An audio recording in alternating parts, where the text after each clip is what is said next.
Salutare toată lumea și bine v-am găsit la un nou episod. Eu sunt Alex și astăzi o să prezentăm un nou animatron pe Foxy.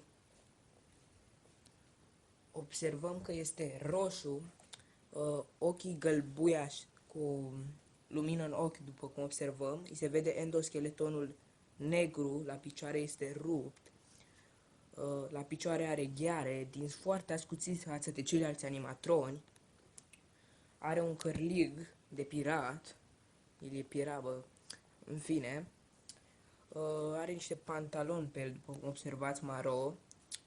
Și așa arată el. El vine pe ușa stângă, trebuie să uiți pe cameră. El e ascuns după o draperie. Și care sunt elementele? Care sunt pașii lui? Mai întâi scoate capul, după aia și corpul și după aia a plecat. Tu ai câteva secunde să închizi ușa, altfel ești mort.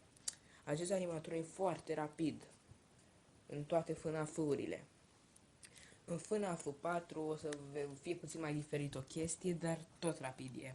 O să vă explic și de ce. Deci, cam asta este. După el ne-am pus și numele Alex Fox Hero. E destul de șmecher.